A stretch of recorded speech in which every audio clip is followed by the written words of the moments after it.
আজিৰ দিনটো সমগ্ৰ অসমবাসীৰ বাবে এক পবিত্ৰ দিন আজিৰ দিনটোৰ বাবেই আচলতে আমি বৰ্তমান সময়ত আচলতে অসমত অসমীয়া হিচাপে আমি জীয়াই থাকিব পাৰিছো বগা মোগলক খেদি আমি জীয়াই থাকিব পাৰিছো আজিৰ দিনটোৰ বাবে 1669 চনৰ 5 আগষ্ট তাৰিখে আলাবৈ পাহাৰৰ আলাবৈ ৰণত একেদিনাই অসমীয়া জাতিক ভাল পোৱা 10,000 আহোম সৈনিকে প্ৰাণ আহুতি দিছিলে জাতিটোৰ বাবে আচলতে এই 10,000 সৈনিকৰ প্ৰাণ বিসৰ্জনৰ বাবদে চাগে আজি আমি এই সময়ত শৰাইঘাটখন জিকিলো শৰাইঘাটখনৰ প্ৰাকৃতিক যুদ্ধ কৌশল এইখিনি কিন্তু এই আলাবৈ ৰণৰ পৰাই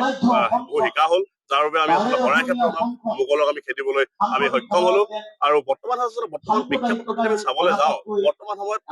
অসমীয়া জাতিটোৰ যেতিয়া সংকটৰ সময় আহে বিপদৰ সময় আহে এই সময়ত আমি যেতিয়া সেই বিপদৰ বিৰুদ্ধে যুঁজিবলৈ যাওঁতে আচলতে 200 বা 300 মানুহ লৈ যাওঁতে আমি বহুত কষ্ট হয় কিন্তু সেই 1669 চনৰ 5 আগষ্ট তাৰিখে সেই দিনটোতে কিন্তু একেদিনাই 10,000 সৈনিক আচলতে আহোম সৈনিকে প্ৰাণ আহুতি দিছে জাতিটোৰ বাবে কিন্তু আলাবৈ ৰণৰ পৰা অসমীয়া জাতি শিকিবলগীয়া আছে আলাবৈ ৰণৰ পৰা অসমীয়া জাতি উঠি অহা প্ৰজন্মই শিকিবলগীয়া আছে আচলতে জাতিক কেনেকে ভাল পাব পাৰে জাতিক আচলতে কেনেদৰে জাতি প্ৰেম থাকিব পাৰে জাতিৰ লগত থাকিব পাৰে আচলতে এইখিনি আলাবৈ ৰণৰ পৰা শিকিব পাৰে আচলতে সেই সময়ত আজিৰ দিনটোত আমি ইয়াত যিটো আচলতে ধৰ্মীয় যিটো পৰম্পৰা সকলো ধৰ্মৰ মৃতকৰ আচলতে পৰম্পৰা আমি অনুষ্ঠান ৰাখিছো য'ত আচলতে সেই সময়ত সেই আলাবৈ ৰণত অকল টাই মূল্য অকল মানে শ্বহীদ হোৱা নাছিলে তাত বড়ো ৰাভা কোচ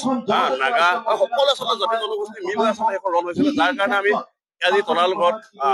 সকলো আচলতে ধৰ্মীয় পৰম্পৰা মৃতকৰ প্ৰথম কাৰ্যসূচী ৰাখিছো তাৰপিছতে আপোনাৰ সৈনিক এটা অভিবাদন থাকিব তাৰপিছতে আমাৰ হেংদাং অসমৰ যিখন হেংদাং মুকলি হ'ব হোৱাৰ পিছতে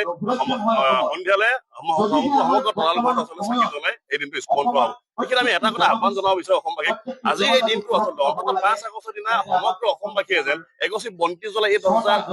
অমৰ সৈনিক অমৰ মৃতকক তেওঁলোকে যেন স্মৰণ কৰে তাৰ বাবে আমি আহ্বান জনাইছো যিকোনো খবৰৰ বাবে যোগাযোগ কৰক 7099017330 লগতে 7099017110 নম্বৰত